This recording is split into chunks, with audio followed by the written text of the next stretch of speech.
Fala, fiel, tudo bem com vocês? Estamos aqui para mais um vídeo com a repercussão dessa terça-feira do Corinthians. Tudo sobre a chegada do Dorival no Corinthians, cara. O Dorival finalmente assinou o contrato com o Corinthians aí. Contrato que vale até final de 2026, né? Até o suposto fim de mandato do Augusto Melo. Eu falo suposto porque nesse vídeo também a gente fala sobre as contas do Corinthians que não foram aprovadas no conselho. Mais essa, Corinthians, mais essa. Quando não é o time, quando a gente não toma uma lavada do Flamengo, 4-0, quando a gente não tá sem técnico, cada hora aparece uma coisa diferente. Parece que o corintiano nasceu para não ter paz. E é isso que a gente vai falar nesse vídeo. Tudo sobre o possível impeachment do Augusto Melo. Eu acho que ele deve se afastar. Eu acho que ele mesmo deve tomar atitude para não ser impeachmentado. Ele deve se afastar. Essa é a minha opinião. E vamos repercutir, né? O que esperar do Dorival? Porque o que importa pra gente é dentro de campo, mas a gente não pode também passar pano pra fora do campo, né? Então vamos pro vídeo aí e deixa aqui nos comentários o que vocês acharam, o que vocês acham sobre tudo isso, sobre toda essa situação. Não esqueça de deixar o like e se inscrever e ativar o sininho para não perder nenhuma atualização do Timão. E bora pro vídeo! Bom, pessoal, já começo com essa notícia aqui porque o presidente Augusto Melo teve uma derrota política na noite dessa segunda-feira. São muitos números, é um tema muito complexo, mas o que interessa ao torcedor, pelo menos na minha opinião? Que o Conselho Deliberativo, numa votação à noite dessa segunda-feira, né, num plenário, para aprovar ou não as contas da gestão Augusto Melo no seu primeiro ano, ou seja, no exercício 2024, acabou votando pela recusa. As contas foram reprovadas. Isso significa o quê? Significa que os conselheiros entendem que o balanço do clube não está de acordo. E também tem outros detalhes, olha só. O placar contra o balanço apresentado na semana passada já havia terminado 130-73, com 6 abstenções, tá? Isso o Conselho Deliberativo. Só que o Conselho Deliberativo, ele acabou aceitando uma recomendação do Conselho Fiscal e também do CORE, que é aquele conselho de orientação composto por vários ex-presidentes. Então, obviamente, tem um aspecto político aí também, né? Mas todos esses dois conselhos, eles recomendaram ao Conselho Deliberativo a reprovação das contas, por entender que Augusto pratica no Corinthians uma gestão temerária, elevando a dívida em mais de 800 milhões de reais. É isso que o CORE e o Conselho Fiscal entendem, e por isso a sugestão, e o Conselho Deliberativo acatou e reprovou as contas do presidente Augusto. No Conselho Fiscal o placar terminou 3-0, tá? E no CORE foi 16-1. 16-1. Muito por conta desse aumento da dívida em 800 milhões, gastos no cartão de crédito corporativo na casa dos 7 milhões, nem todos os gastos comprovados. Isso é o que alega, né, o Conselho Fiscal e o CORE também. Gente, aí nós estamos diante de indícios, indicativos suficientes para, mais uma vez, haver digamos, o processo de impeachment contra o presidente Augusto Melo. Porque os conselheiros, né, da oposição podem, diante disso, apontar a gestão como temerária e, enfim, entrar com o processo de impeachment mais uma vez. Então a gente vai ter que aguardar o desenrolar dos próximos dias, de que maneira a gestão se defende. A gestão já se defende de algumas maneiras, tem uma divergência de cálculo lá. Eles pediram a reabertura das contas do Duílio em 2023, porque eles entendem que tem uma dívida que foi herdada e que isso dá uma diferença, né? Tem também uma arrecadação recorde, e eu acho que isso é importante também referir, né? O Corinthians, pela primeira vez na gestão Augusto Melo, nesse primeiro ano, arrecadou mais de 1 bilhão de reais. Então, quando você fala de uma dívida que supera 2 bi, e já está chegando em 2 bi e meio, você tem uma arrecadação de 1 bi. E o Augusto sempre quis isso, né? Ele quis arrecadar muito, aumentar as receitas, e realmente elas aumentaram. Só que a dívida também está escalonando. Então, esse saldo ainda segue negativo. Enfim, é um assunto mais complicado, mais complexo, tem vários valores aí em todos os sites aí para vocês terem a ideia. Eu só trouxe aqui porque a notícia de última hora é essa. Os conselheiros reprovaram as contas do Augusto. E quando isso acontece, ainda mais usando um argumento de gestão temerária, a pressão para cima dele, que já era grande, vai se tornar ainda maior. Vamos falar de coisa boa. dentro de campo, que Dorival Júnior chegou, vestiu já o agasalho, assinou o contrato, né, ao lado do próprio presidente Augusto Melo, do Fabinho Soldado, foi para campo, comandou o treinamento com os reservas e vai estrear na quarta-feira diante do Novo Horizontino fora de casa pela Copa do Brasil, jogo de ida. Dorival tem umas missões aí, né? E a gente sabe, a principal delas é estancar a defesa do Corinthians, que está tomando muitos gols, são 33 gols em 29 jogos, se eu não me engano, na temporada, né? Mais de um gol por jogo. Então, assim, não pode, né? Não pode, os zagueiros eles estão com problemas técnicos individuais seríssimos e o Dorival vai ter que resolver de uma forma coletiva. De que forma ele vai fazer isso? A gente vai aguardar. Eu já fiz algumas ilações aqui, né, algumas conjecturas, imaginando que ele vai baixar o Ranieri um pouco mais entre os zagueiros, vai tentar dar uma proteção maior, porque, cara, tem que estancar. Não tem como contratar agora, tem que esperar metade do ano. Então, para você atacar esse problema, tem que ser de alguma forma. Mas confira aí as primeiras palavras de Dorival Júnior como técnico do Corinthians, falando diretamente para a fiel torcida. Elas estancar a defesa do Corinthians, que está tomando muitos gols, são 33 gols em 29 jogos, se eu não me engano, na temporada, né? Mais de um gol por jogo. Então, assim, não pode, né? Não pode, os zagueiros eles estão com problemas técnicos individuais seríssimos e o Dorival vai ter que resolver de uma forma coletiva. De que forma ele vai fazer isso? A gente vai aguardar. Eu já fiz algumas ilações aqui, né, algumas conjecturas, imaginando que ele vai baixar o Ranieri um pouco mais entre os zagueiros, vai tentar dar uma proteção maior, porque, cara, tem que estancar. Não tem como contratar agora, tem que esperar metade do ano. Então, para você atacar esse problema, tem que ser de alguma forma. Mas confira aí as primeiras palavras de Dorival Júnior como técnico do Corinthians, falando diretamente para a fiel torcida. Um momento importante na minha carreira. Eu espero poder deixar aí um legado dentro de um trabalho que já vem acontecendo. A comissão técnica anterior, comandada pelo Ramon, fez um belo trabalho, nos deixa aí um momento especial e eu espero poder dar sequência a tudo isso e alcançarmos os melhores resultados por essa grande equipe. Uma torcida fiel que não desiste em momento nenhum e isso é uma marca registrada. Eu espero poder vivenciar tudo isso e, se Deus quiser, deixar o meu melhor para todos os torcedores. Ao final de uma temporada que nós possamos, se Deus quiser, estarmos aí lutando por todas as competições que estamos disputando nesse momento. Um grande abraço a todos e muito obrigado pela confiança. O Dorival, ele tem essa fala mansa, mas não se engane, tá? Eu tava até vendo uma discussão, um debate na rádio esses dias. Será que o Dorival tem a cara do Corinthians? O Dorival não parece ter o jeito Corinthians de ser. O Tite, gente, que é o maior técnico da história desse clube, sofreu com esse tipo de coisa também, né? Ele teve duas passagens antes da terceira, que foi a mais vencedora. Não, perdão, né? Ele teve uma passagem antes da mais vencedora. E aí depois ele volta numa terceira e volta como campeão brasileiro também.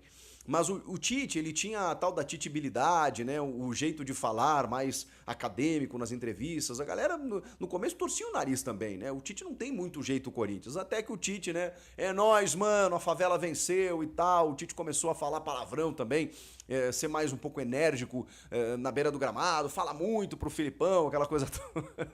Então, assim, o Tite também mudou o seu comportamento através do dia a dia do clube, né? E o Dorival, ele é um cara mais low profile, assim. Mas, cara, é aquela coisa, né? O que dita se o técnico tem a cara do time ou não são os resultados, né? É a maneira como ele trabalha. E eu já falei aqui pra vocês, já fiz vários vídeos falando sobre como o Dorival reinventou um São Paulo com medidas táticas inventivas interessantes do time. Não é um cara só que usa aquela fama do feijão com arroz ou do tipo, não vou atrapalhar. Não, ele tem interferências diretas. No próprio Flamengo também, que ele ganha 2 campeonatos naquele ano, tendo um bom elenco, é verdade. Mas o Dorival sempre soube fazer bons trabalhos com o que ele tem nas mãos. E ele teve bons elencos, especialmente o do Flamengo, mas no São Paulo, cara, é um elenco que dá pra rivalizar com o elenco atual do Corinthians. E ele conseguiu transformar aquele São Paulo num time campeão da Copa do Brasil, batendo o Palmeiras, o Corinthians e o Flamengo. Então, assim, ele potencializa elencos, ele tem essa fama. E é a expectativa, evidentemente, de que o Dorival possa fazer isso com esse time do Corinthians. Já conversou com a galera e me parece, assim, que ele tá prevendo ficar muito tempo. Tomara, né? Ele tem contrato até o fim do ano que vem, mas ele está chegando e diz que o objetivo dele é deixar um legado. Poxa, se deixar... O legado significa, na minha opinião, deixar títulos, deixar um trabalho consolidado, convincente. Ele elogiou bastante o trabalho do Ramon, né, que teve realmente boas medidas, mas em alguns momentos a comissão técnica não soube encontrar soluções, né, e o Dorival vai ter esse desafio, porque ele já chega também com o Coronado não sendo uma solução, o Rodrigo Garro ausente, então ele vai ter que encontrar um sistema diferente, porque o que está não tem funcionado. Não funcionou com o Ramon e o Orlando Ribeiro deu sequência nesse 4-3-3 que deixa um buraco no meio campo ali na armação do time e não está funcionando. O Dorival vai ter que encontrar um outro jeito de jogar. Capacidade ele tem para isso. O Dorival chegou, será apresentado oficialmente nesta terça-feira em entrevista coletiva, né? Então a gente vai poder ouvir aí sim, né, todas as ideias dele, ao ser questionado pela imprensa, do que ele pretende para esse time do Corinthians. E falando sobre esse jogo de quarta-feira, tem uma dúvida importantíssima, que é justamente a do Memphis Depay. Ele saiu no primeiro tempo, no jogo contra o Flamengo, tomou uma pancadaça do Léo Ortiz, sofreu um trauma na perna e no pé, se reapresentou, fez trabalhos regenerativos dentro do normal, mas ele ainda será reavaliado nessa terça-feira para ter uma ideia da gravidade, né? Se tem alguma condição aí que o impeça de estar em campo na quarta. Eu imagino, é só uma suspeita, não é informação, de que ele será preservado, porque final de semana tem um jogo importante contra o Inter, na Neoquímica Arena no sábado. Então esse jogo de quarta, como é jogo de ida da Copa do Brasil, dá para recuperar no jogo da volta. O Novo Horizontino não é um time para ser desprezado, longe disso, é um time de Série B que quase conseguiu acesso nos 2 últimos anos, mas eu acho que dá para o Corinthians jogar sem o Memphis essa partida. Até porque, né, para que ele possa estar 100% e recuperado para o fim de semana. Então eu acho que é isso que vai acontecer, mas é só uma suspeita. Amanhã eu trago mais informações a respeito disso. O Corinthians está no mercado em busca de um novo goleiro. O Corinthians busca um novo goleiro no mercado da bola. É um goleiro experiente. Já existe uma lista com alguns nomes. Não foi aberta a negociação com nenhum goleiro, né? A ideia primeira é chegar a uma conclusão de quem será esse goleiro, né? Definir. Isso passa pelo quê?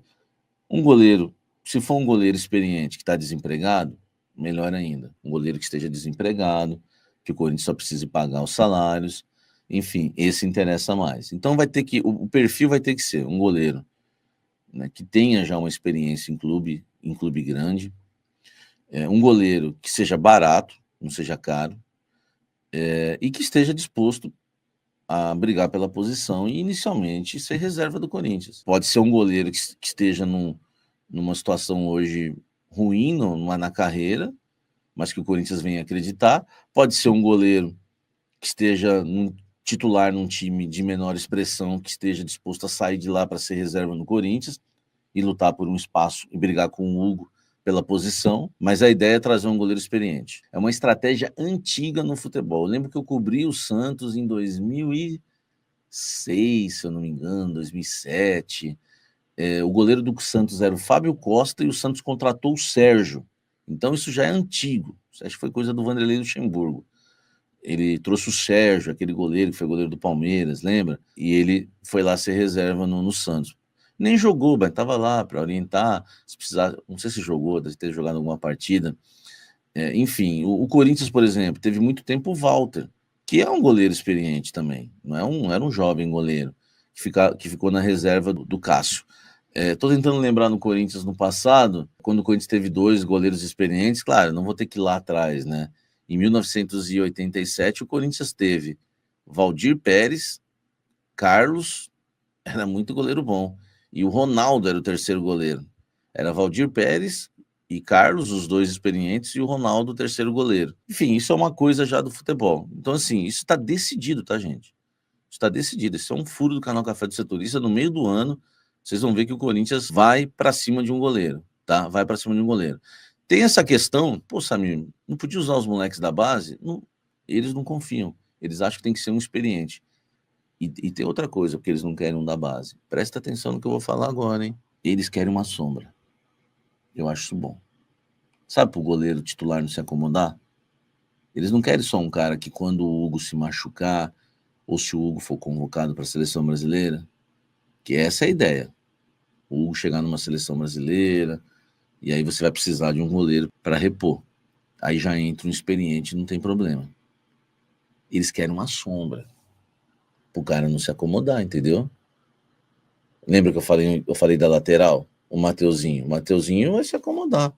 Por que não pode ser os jovens, tá? Porque eles não têm segurança em relação aos jovens. Eles não têm confiança nos jovens.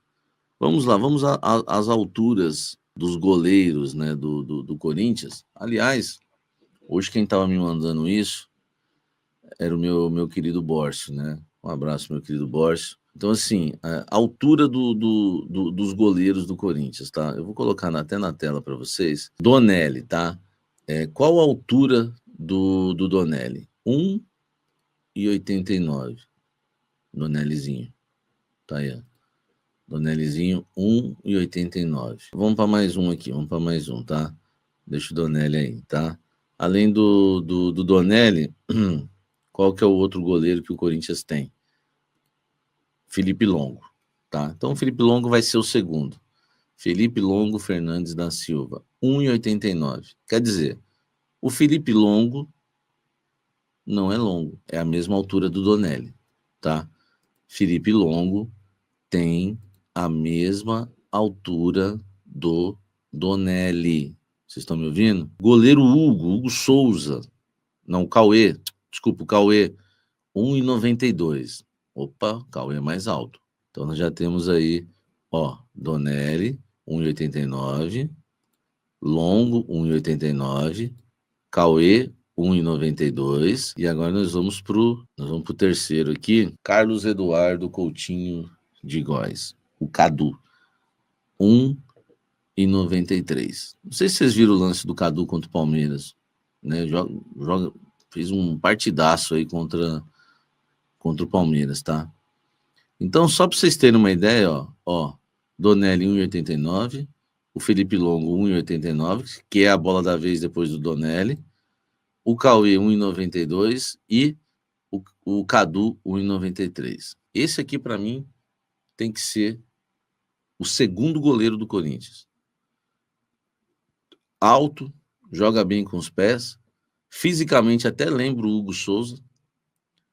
É só você pegar e ver o jogo dele, Corinthians e Palmeiras, recentemente no Sub-20. Tecnicamente é o melhor, busca a bola no alto, enfim.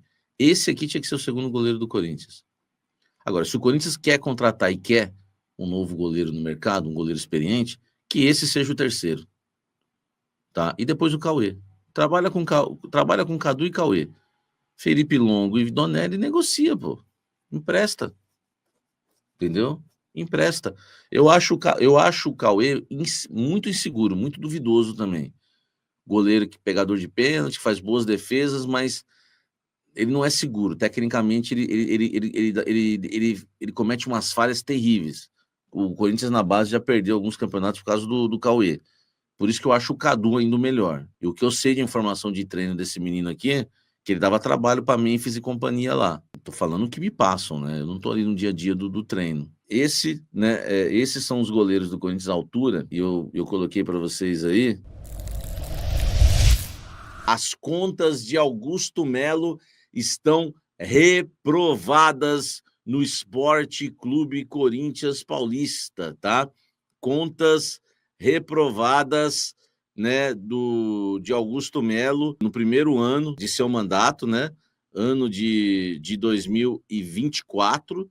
E então, gente, ó, resultado: 209 votos no total, 73, né, votaram contra a reprovação, e 103, né, votaram a favor da reprovação. 103 votaram, né, a favor da reprovação. 6 abstenções, tá? Contas reprovadas de Augusto Melo no primeiro ano de seu mandato, no ano de 2024. Meu amigo, 209 votos. Tá aí, ó, o resultado, já coloquei aí, inclusive, né? O pessoal pega essa, meu irmão, vocês são loucos, né? Pega essa, meu irmão. As contas de Augusto Melo estão reprovadas. Enfim, o Augusto Melo, gente, ele conseguiu fazer em um ano de mandato uma dívida que é de muitos clubes do futebol brasileiro, inclusive clubes grandes. É indefensável. Eu acho que tem que aparecer, né, gente nova, mas o que não pode acontecer é o Augusto Melo continuar fazendo o que está fazendo com o Corinthians, né, gente? Pelo amor de Deus, né? Pelo amor de Deus, né? A gente tem que... O cara, por exemplo, qual é a dívida do São Paulo Futebol Clube? 900 milhões. A dívida do São Paulo é de 1 milhão. Qual mais clube que tem dívida de 900 milhões? Quem sabe aí, gente? Só pra gente fazer uma comparação. O cara não pode fazer isso com o Corinthians, não, velho. Cara, eu tô pegando leve com o Augusto. Essa é a verdade. Quem acompanha esse canal sabe. O Duílio reduziu as dívidas do Corinthians em 0,5%. Quem lembra disso? Eu ficava aqui batendo, só falava isso. 0,5%, é isso que você baixou a dívida? Eu ficava louco. O cara não aumentou a dívida do Corinthians, ele abaixou em 0,1% e eu batia nele todo dia por causa disso. Só isso? Aí aparece um maluco que fala que vai revolucionar o clube, que vai ser uma gestão profissional. Cara, o cara chegou, meu irmão, devendo favor para todo mundo. Tanto que fez aliança, sabe, ó, vem aqui, não, vamos derrubar os caras e não sei o quê.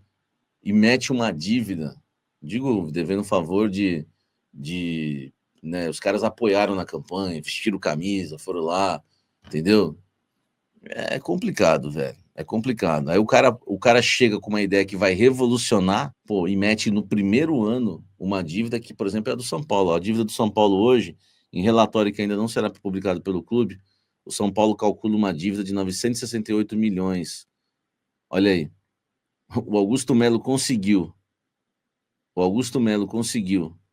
no primeiro ano de mandato, igualar a dívida do São Paulo. Só isso ele aumentou a dívida do Corinthians. Cara, é uma vergonha, velho, que não tem tamanho. Agora é a gente aguardar, né, para saber, né, o que vai, né, acontecer com Augusto Melo. Cara, parece que colocaram, meu Deus, parece que colocaram os valores arrecadados pela torcida na campanha do Arena como receita no balanço do clube, para tentar ajudar. Olha o que fizeram, velho. Meu Deus do céu, hein? Cara, né? É o que a Lelê postou aqui, ó, né? Agora. Ó, vou ler aqui o Twitter da Lelê. Na moral, o cúmulo da picaretagem foi querer incluir os valores arrecadados pela torcida na campanha do Arena como receita no balanço do clube. Eu tive até que destacar em caixa alta, porque não existe maneira discreta de falar sobre isso. Absurdo, patético e vergonhoso. Rapaz, que loucura, hein, velho? Que loucura, meu, colocar no balanço como receita. Não dá, né, velho? Não dá. A dívida do Corinthians realmente aumenta bastante. Não sei o que fizeram com o clube, né? 3 bilhões de dívidas, né? 3 bilhões aí em dívidas do Corinthians, tá? Uma situação muito triste, né? Que vive o Sport Clube Corinthians Paulista. Agora, meu amigo, é o que resta, para mim, né? Minha opinião, Augusto tinha que ser afastado do cargo, tá? Tudo bem que é só minha opinião, porque o estatuto não prevê isso. O estatuto não ordena isso. Eu acho que isso ainda pode acontecer e isso vai ser feito por meio da legislação. Então a gente vai ter que aguardar, né, para saber o que vai acontecer, o resultado final disso tudo. Meu irmão, ele podia ter feito um ano na humildade, poderia não ter nem reduzido a dívida do clube, sabe? Mas não, né, velho? É vaidade, né? Vaidade, né? O homem sempre cai na vaidade. Enfim, fora que o presidente em um ano o cara aumentou a dívida em 830 milhões, que é praticamente a dívida de muito clube hoje. Ele conseguiu ser investigado pela polícia. Ele está sendo investigado. Ele é investigado. Pode ser indiciado. E jogar esse cara pro alto, hein? Revolucionou mesmo, né? O cara conseguiu em um ano 1 bilhão na dívida. O que acontece com o Augusto após a votação pode ser, né, que ocorra em um processo de impeachment, né? Contas reprovadas. Quem será que assume, hein? Essa é uma informação que eu não tenho se o Augusto cair, tá? Eu sei, assume o vice, né? Mas digo, quem vai ser o presidente do Corinthians até o final do ano que vem, se o Augusto cair, eu não sei.